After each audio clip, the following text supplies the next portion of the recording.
Boa noite. Boa noite.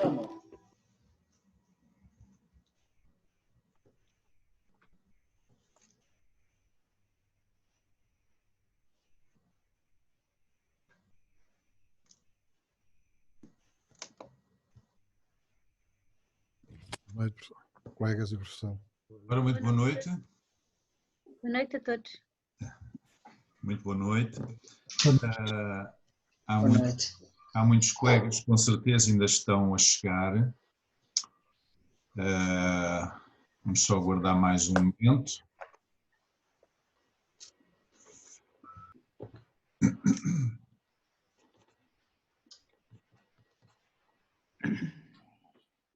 Vou tirar teu som. Boa noite. Boa noite.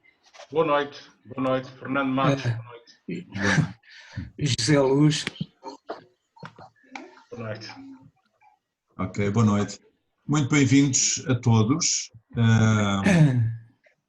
Esta é uma palestra extra, como foi dito, no curso, não estava previsto inicialmente, mas nós queremos enriquecer o curso e, portanto, vocês estão-me a ouvir bem? Sim. Ok. Sim, sim. Nós Não é que as pessoas desligassem o microfone, senão ouve-se assim um bocado em eco. Pois, eu peço o favor de desligarem, sim, à medida que entrem, desligar o microfone, ok. Estava eu a dizer que esta é uma palestra extra, é natural que haja mais alguma antes do final do curso, de qualquer forma nós queremos enriquecer o curso.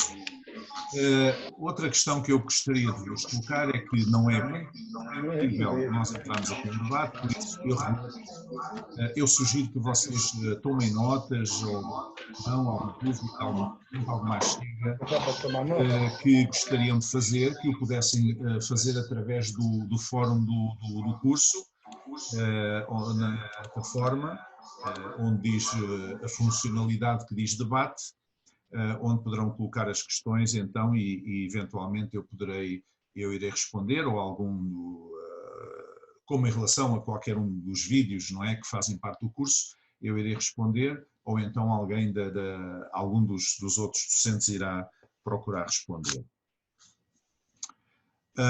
Eu vou aqui partilhar a tela para vocês verem aqui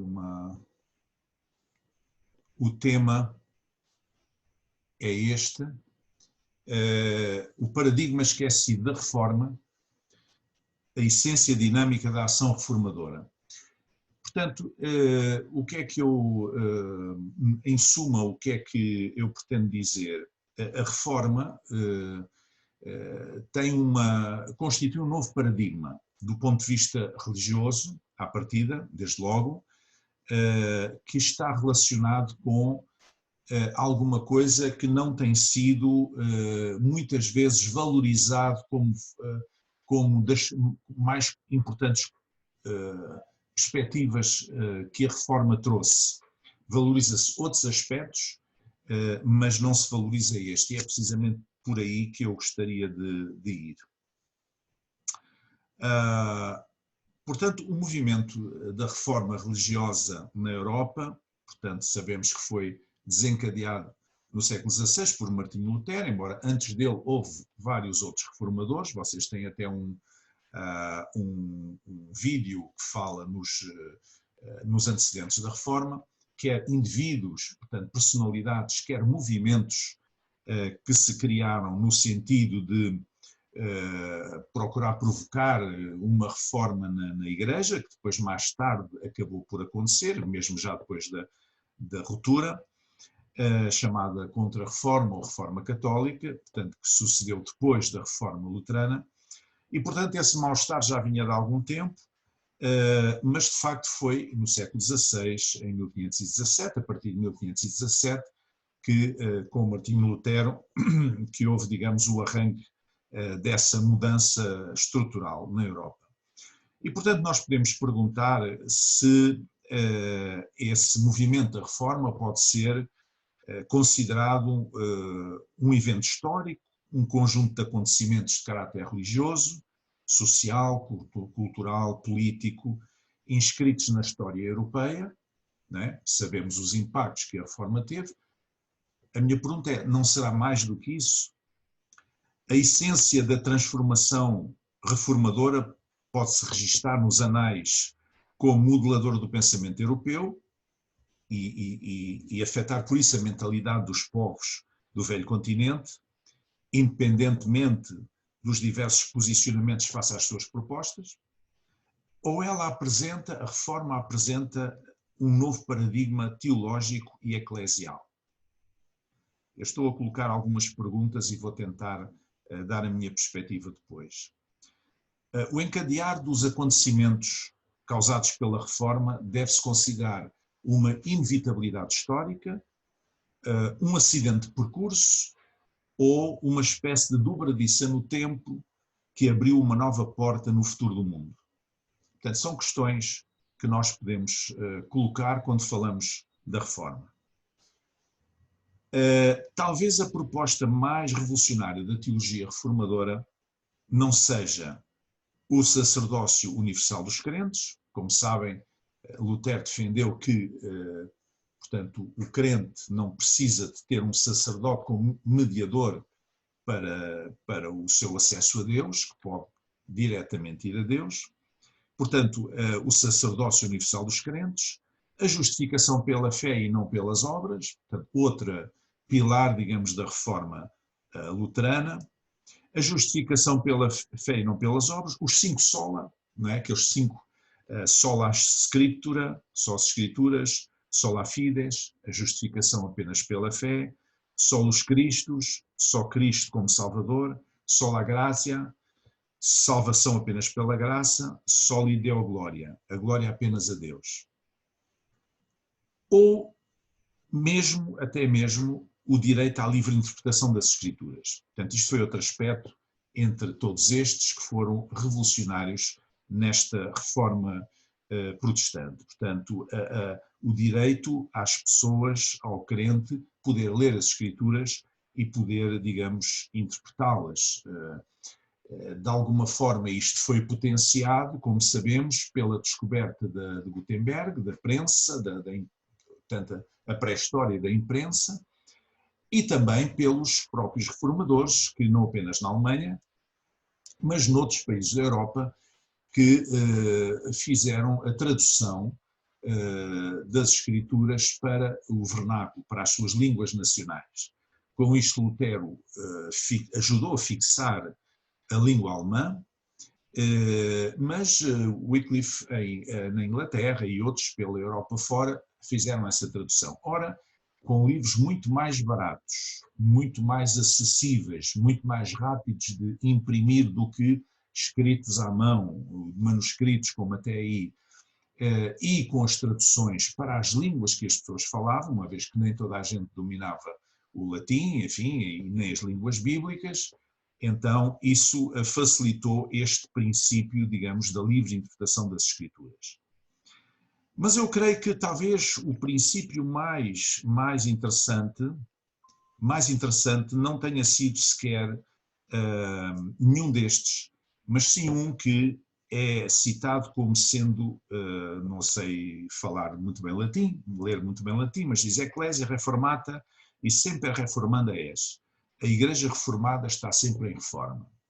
Portanto, este princípio, este novo paradigma de que a Igreja Reformada, isto é, a Igreja que saía da reforma, está sempre em reforma. Portanto, surgiu a ideia de que não se ia sair de uma posição estática para outra posição estática.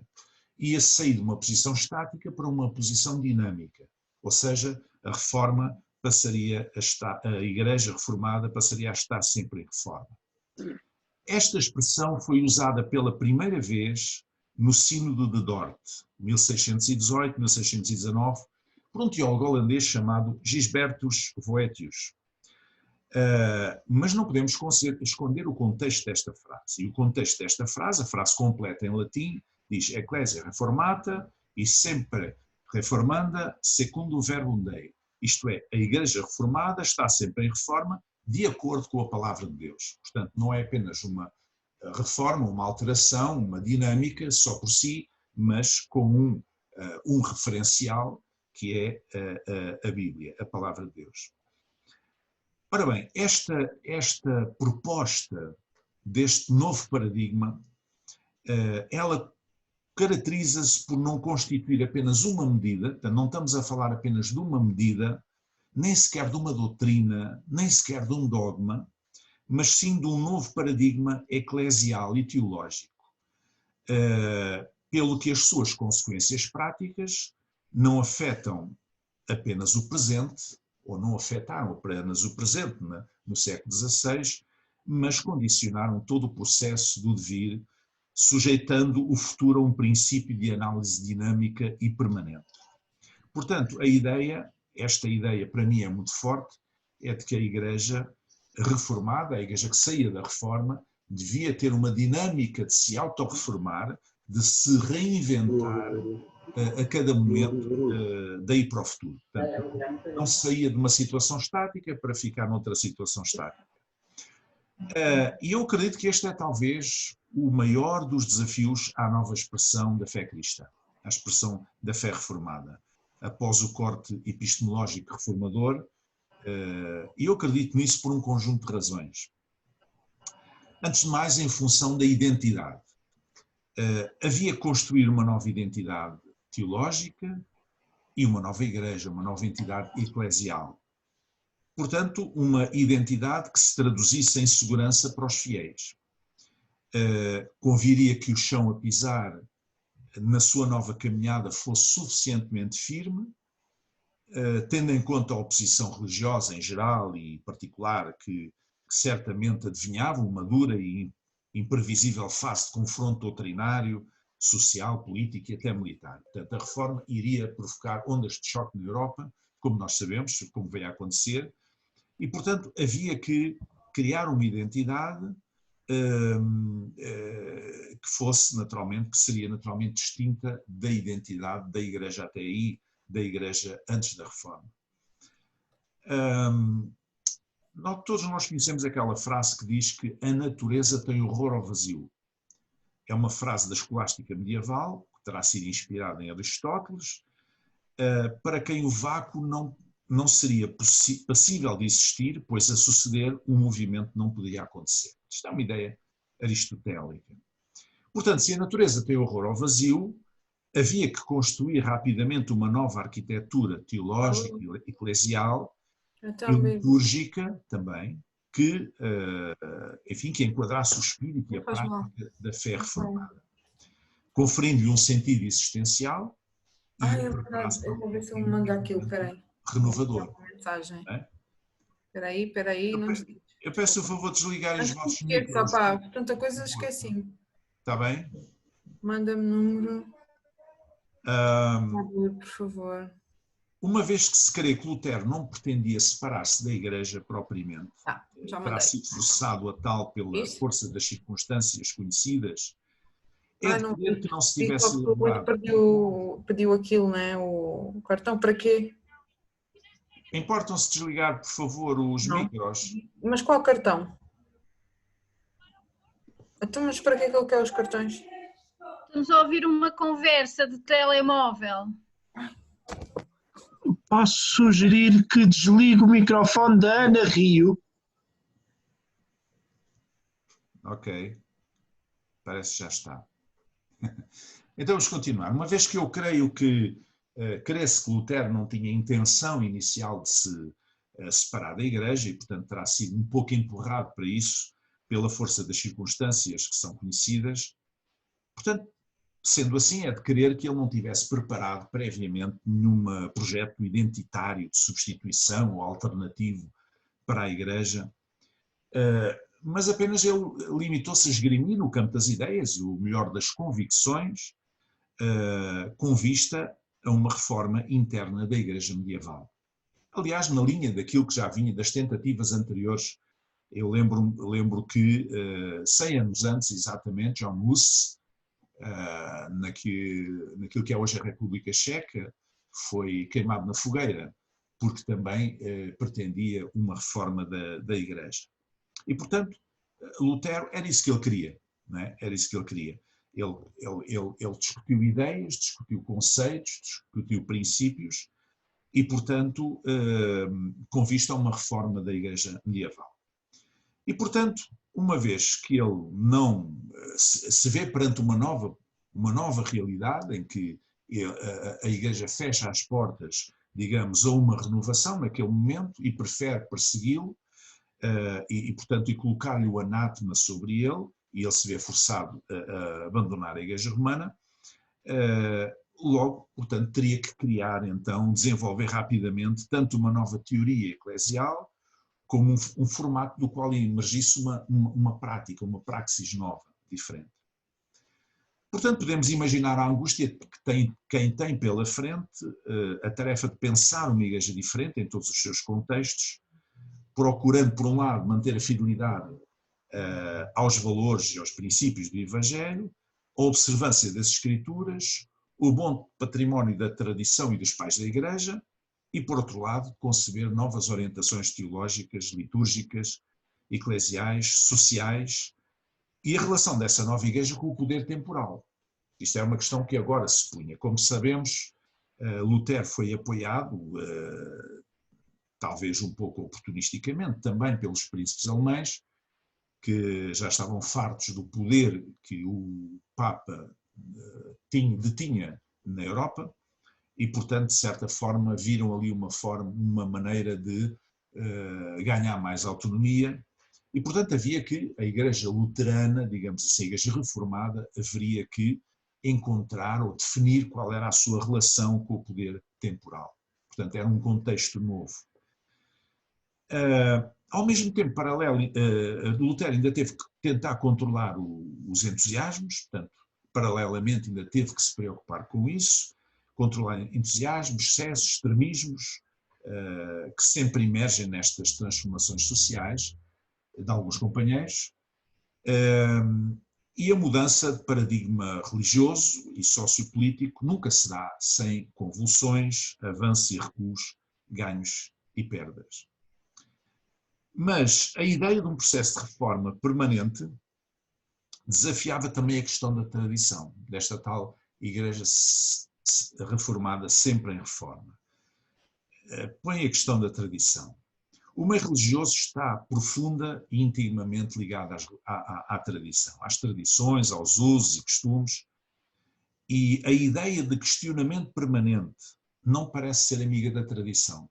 Portanto, esta essência dinâmica da ação reformadora, esta ideia que surge, não parece ser muito amiga da observância pura e simples da tradição. Se a tradição se caracteriza pela sua imobilidade típica, o questionamento recorrente é profundamente dinâmico, é o oposto, é desafiador, coloca em causa a própria tradição. Mas tudo depende da atribuição da autoridade formal àquilo que chamamos de tradição, ou de se lhe reconhecer apenas a capacidade e a legitimidade de simples referência. Portanto, se nós olharmos para a tradição como alguma coisa autoritativa, alguma coisa estruturante, alguma coisa intocável, então não há qualquer dinâmica de reforma permanente. Essa essência de dinâmica permanente não existe. Mas se olharmos para a tradição como uma referência a respeitar, porque nós aprendemos sempre com o passado, não é? Mas se tivermos as mãos livres para repensar o presente e projetarmos no futuro, então aí é possível manter esta dinâmica. A tradição em si mesma, ela comporta sempre uma vertente eminentemente, uma natureza eminentemente cultural. E tem que ser avaliada em relação a cada novo quadro temporal em que uma dada sociedade se move. A tradição não é boa nem é má em si mesma. À partida seria inócua. Porque, enfim, alguém disse que para fazer uma nova tradição bastam 3 semanas. Não sei se é assim ou não, mas uma tradição é uma coisa que rapidamente se institui, digamos assim, e depois vai se tornando, vai se solidificando na medida em que as pessoas a vão respeitando e reforçando. Porque uma tradição adequada num determinado momento pode tornar-se inadequada face às mudanças sociais, ou quando se considera uma determinada geografia cultural. Eu lembro-me que há uns anos o Jornal Oficial do Vaticano, o órgão oficial, o L'Osservatore Romano, publicou um artigo em que dizia em que levantava a ideia de que as missas em África deveriam passar a deixar de ter danças e batuques. E normalmente o Jornal Oficial do Vaticano é um jornal que às vezes vem com uns artigos assim tipo balão de ensaio, a ver qual é a reação, não é? E vieram alguns bispos africanos dizer, por amor de Deus, não façam isso. Nós não podemos deixar que o povo africano pendure a vida à porta da igreja.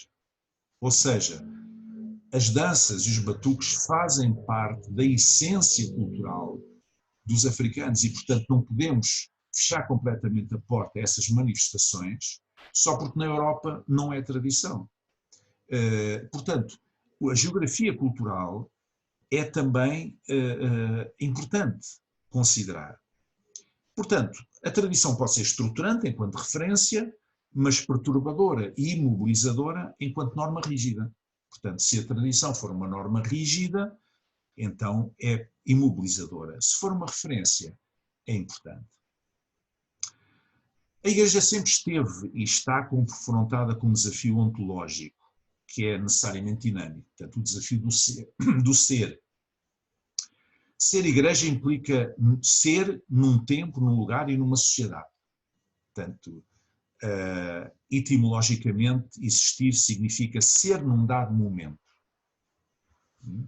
A palavra existir tem este sentido, ser num dado momento, mas também pode significar pertencer ou ser abrangido pela realidade. A Igreja não existe no vazio, nem num estado bacteriologicamente puro, podemos dizer assim. Ela existe, a palavra existere, ela existe para alguém e em função de uma missão que lhe terá sido entregue por Jesus Cristo. Portanto, a existência da Igreja tem a ver com a essência do ser. Assim, diria que o grande desafio da Igreja é cada vez mais descobrir a cada momento a sua vocação profética, num mundo em mudança, em função da realidade em que se insere, influenciando a construção do ser humano como um ser racional, social e moral. Questões como a importância das Escrituras para a vida interior da fé, para a Igreja e a tradição, relação entre pecado, graça, livre-arbítrio, justificação, santificação, sacramentalidade e ritualidade, com especial atenção à Eucaristia e ao sacrifício, democratização e estruturas de poder dentro da Igreja, ou das igrejas, se nós quisermos. Tudo isto são aspectos que precisam de ser vistos, digamos assim, a cada momento, e a Igreja tem que se questionar, não é? A ideia da Igreja reformada, sempre em reforma, era esta, que a Igreja precisava de se questionar precisamente para não cristalizar com o tempo, não é? Não se tornar imóvel e, portanto, fora da realidade. Mas este princípio da Igreja reformada, sempre em reforma, também implica questões igualmente importantes. Antes de mais, este princípio parte do pressuposto que a Igreja está sempre em construção contínua.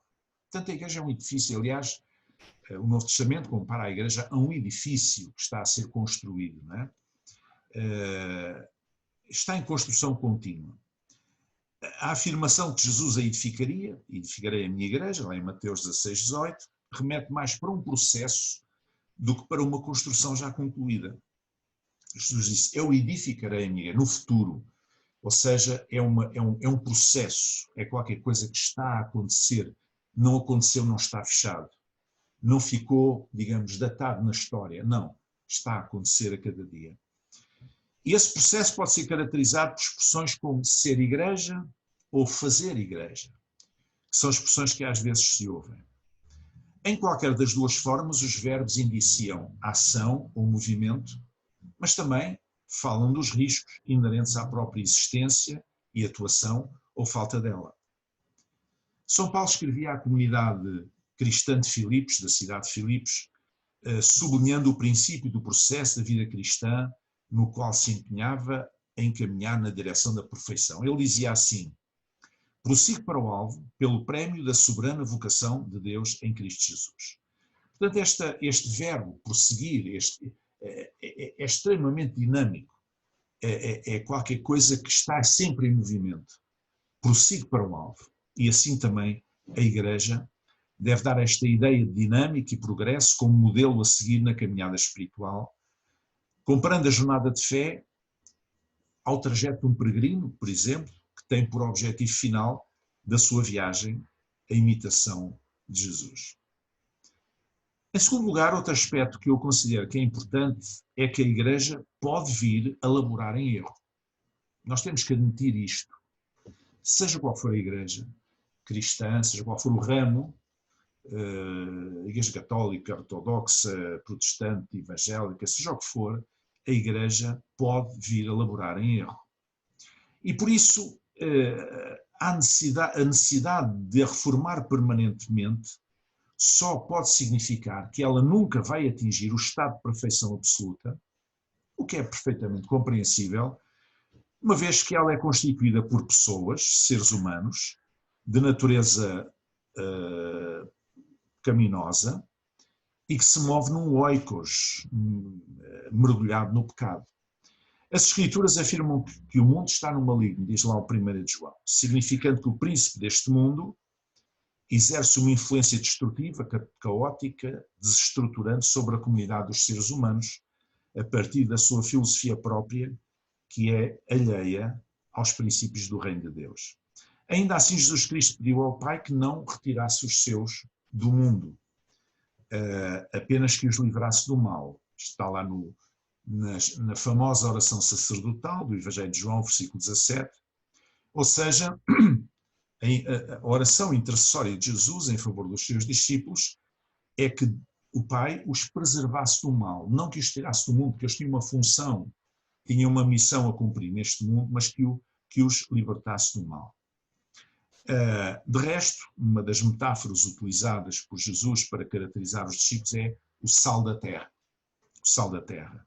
Ou seja, o agente que impede a corrupção total da comunidade humana. Como nós sabemos, o sal era utilizado naquela época para a preservação dos alimentos, há 2000 anos,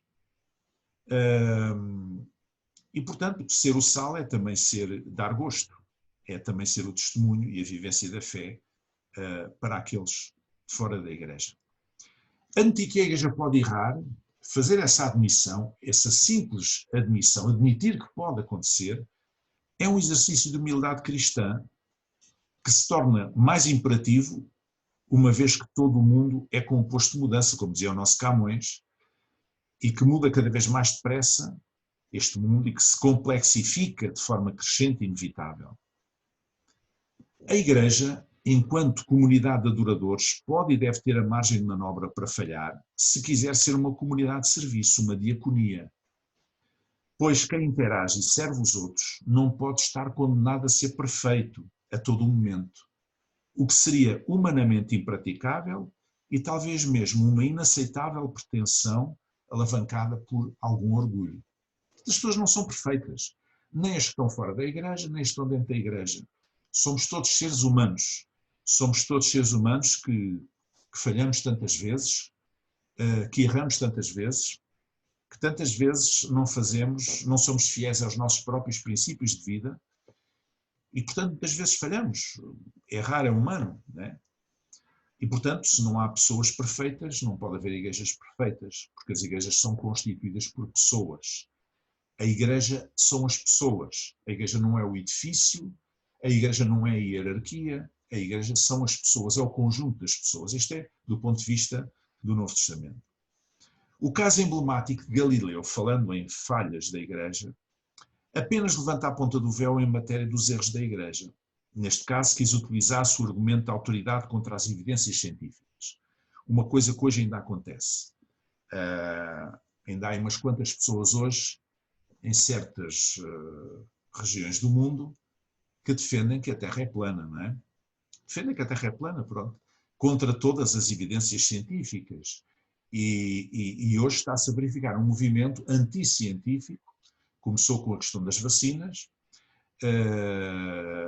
portanto, anticientífico, em função de convicções que não têm qualquer base segura, digamos assim. Então, no caso de Galileu, a Igreja falhou, a Igreja enganou-se. Mas podemos falar de impor uma regra, preceito ou lei contra outras áreas da vida que não uma dada concepção cosmogónica. O problema não está no facto de a Igreja errar aqui ou ali, mas sim em não ficar disponível para reconhecer os seus erros e muito menos para os corrigir. Este é o problema. Jesus Cristo não morreu para criar uma sociedade chamada Igreja de pessoas perfeitas, mas de discípulos disponíveis para aprender, dispostos a trilhar os caminhos da fé e que são, de certa forma, do ponto de vista cristão, podem ser considerados os caminhos da perfeição. Na mesma linha se posiciona o profeta Oseias no Antigo Testamento, ligando o conhecimento de Deus, que é naturalmente progressivo, à vida do justo. Diz ele: então conheçamos e prossigamos, cá está o mesmo verbo novamente, agora no Antigo Testamento, prossigamos, um verbo de dinâmica, em conhecer ao Senhor. A sua saída é como alva é certa, e Ele nos virá a nós como chuva serôdia que rega a terra. Ou então, se formos para, os livros de sabedoria, os livros sapienciais do Antigo Testamento, o nosso rei Salomão, lá nos Provérbios, diz que a vereda dos justos é como a luz da aurora, que vai brilhando mais e mais até ser dia perfeito.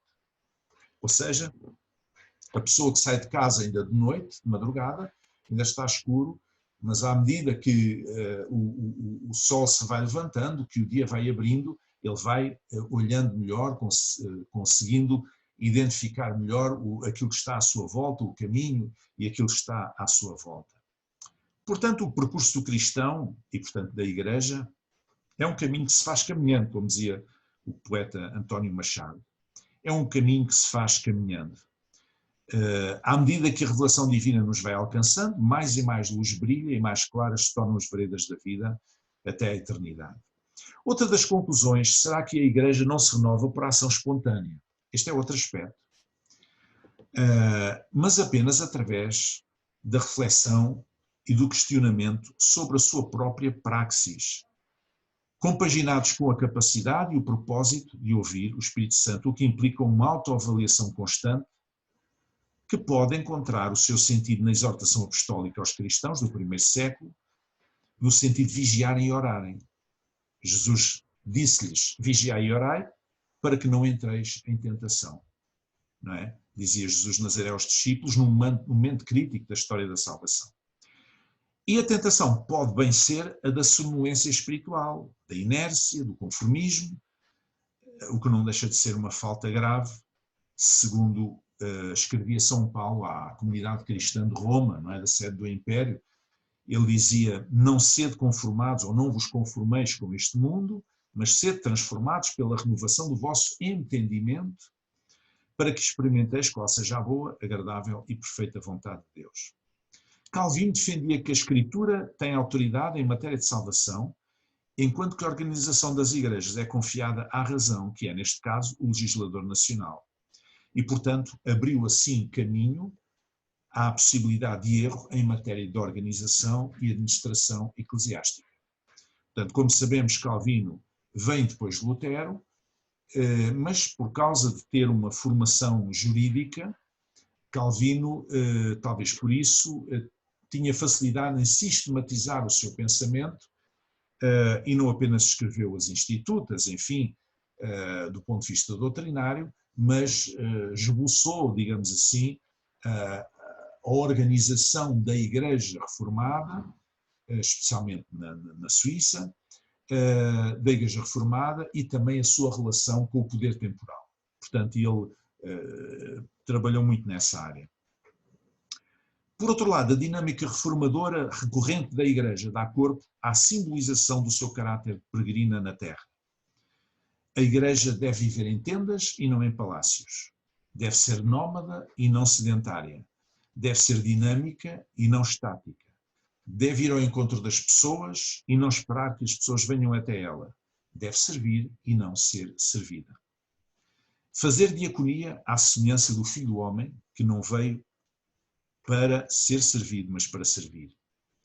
As raízes da Igreja não estão plantadas na terra, mas no céu, o que significa que está sempre a caminho, à semelhança do arraial e do tabernáculo hebraico, nos tempos do Antigo Testamento, no deserto do Sinai, em que o povo da aliança deambulou por aquela região.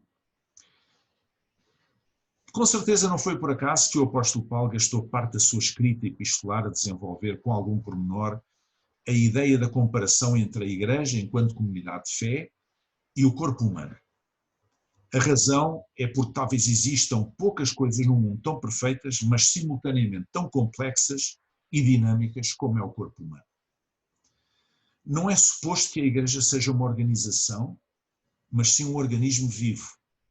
Transporta em si a vida de Deus e é encabeçada por aquele que se apresentou como essência da vida, que disse: eu sou o caminho, a verdade e a vida. Jesus Cristo, diz a Bíblia, é a cabeça da Igreja. Além disso, tem como missão transmitir vida espiritual através da economia da salvação. Jesus disse: eu vim para que tenham vida e a tenham com abundância. João Evangelista diz que os que têm fé passaram da morte para a vida, e São Paulo diz que antes da conversão a Deus, os indivíduos estavam mortos em ofensas ou delitos e pecados. Ora, um organismo vivo caracteriza-se justamente por uma dinâmica constante. A inspiração e a expiração, a nossa forma de respirar, sucedem-se ciclicamente por via do nosso sistema respiratório. O coração bate de forma ritmada e contínua. A parte sensorial permanece sempre em ligação com o mundo exterior e todo o nosso corpo se move do ponto de vista biológico. Podemos então dizer algo semelhante sobre a vertente psíquica, também, quer nas suas manifestações emocionais, quer nas mentais. Ou seja, o corpo humano nunca sustém o seu processo de desenvolvimento. Isto significa que está em permanente mudança, em constante atualização das suas potencialidades e capacidades, em diálogo contínuo com o meio em que se insere, pois existe para ele, para o influenciar, nele se mover e servir.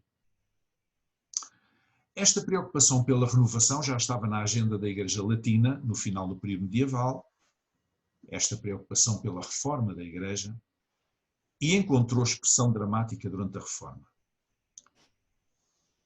O falecido padre Carreira das Neves dizia que Lutero defendia com toda a razão que a Igreja precisava de uma reforma dos pés à cabeça, até porque, dizia ele, regressar a Lutero é regressar a Jesus Cristo, a São Paulo, aos Evangelhos, à história dos pais da Igreja, à Igreja como tal.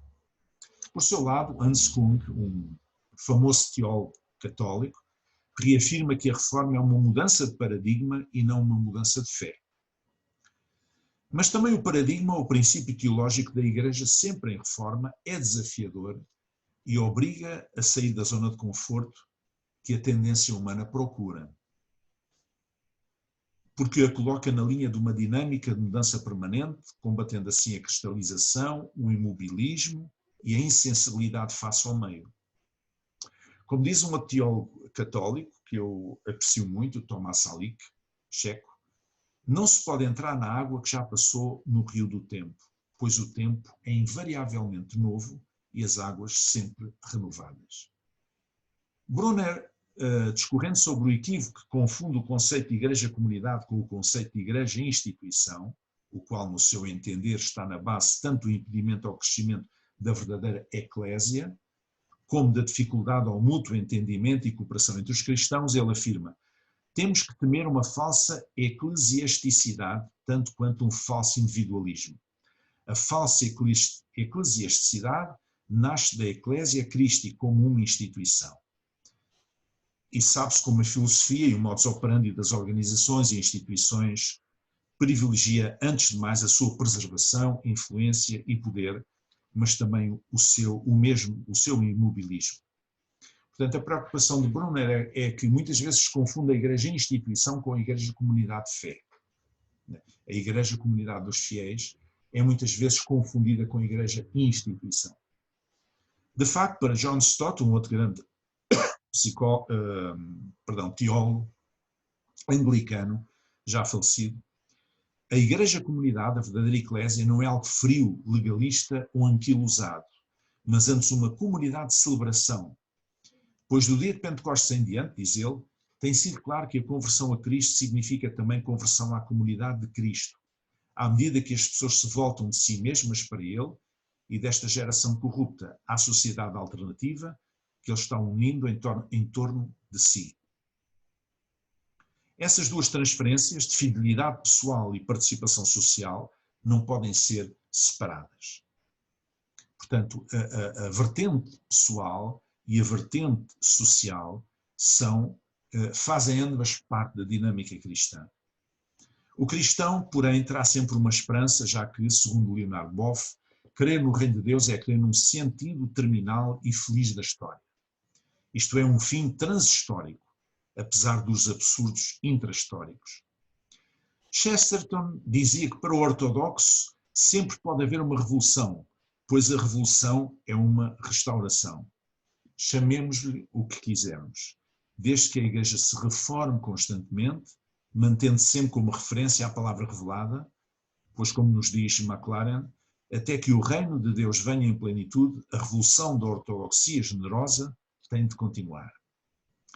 Apesar de, e segundo Haglund, os escritos de Lutero terem passado a ocupar lugar central na história da teologia, diríamos que a Igreja, nos seus mais diversos ramos, expressões e tradições, tem revelado ao longo dos tempos manifesta tendência para falhar, aquela que será a maior proposta de mudança paradigmática originada pela reforma religiosa do século XVI, sem a qual todas as outras não teriam eficácia ou prevalência duradouras.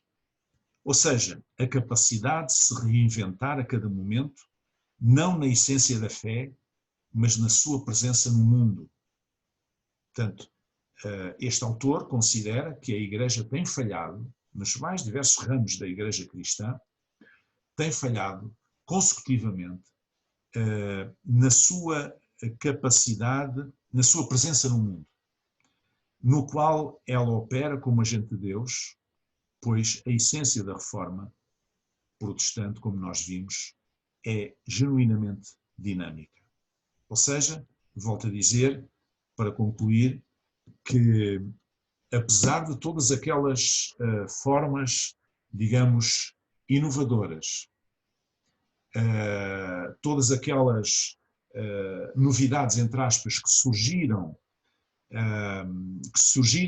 com Lutero, a ideia do sacerdócio universal dos crentes, a ideia do livre exame das Escrituras, a ideia dos 5 solas, etc. Todos esses novos modelos, digamos, novas propostas que surgiram e que são típicas da reforma luterana, a mais importante de todas, a meu ver, seria esta ideia da Igreja reformada sempre em reforma, ou seja, de uma dinâmica reformadora constante que devia estar presente na Igreja e que, infelizmente, a meu ver, não tem estado. Umas vezes está, mas muitas outras vezes não está. Valoriza-se mais a Igreja instituição e, portanto, o que leva a um certo imobilismo, em vez de se valorizar e se focar principalmente na Igreja como comunidade de fé.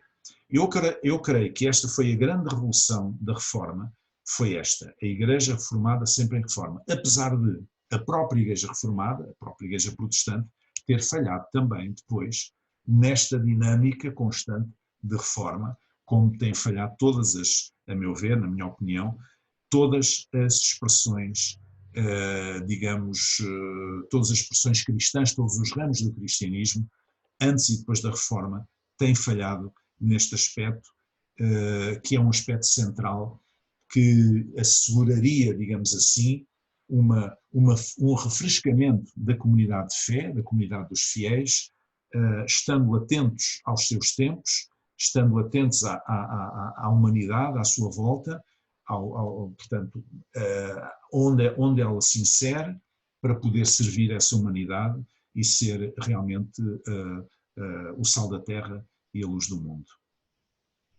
Muito obrigado. Como eu disse de início, peço que vocês, todas as questões que quiserem colocar, as chegas, questões, o que vocês quiserem, se quiserem fazer comentários, utilizem então a funcionalidade do debate, que é o fórum do curso, porque aqui não vai dar, somos muitos para podermos dialogar, e espero que este curso seja interessante para vocês. Ok? Muito boa noite, muito obrigado. Obrigado, senhor. Até à próxima. Ok, obrigado. Obrigado. Obrigada, boa noite. Boa noite, obrigado. Boa noite, obrigada. Obrigado. Obrigado. Obrigado. Obrigado. No Brasil, Boa noite.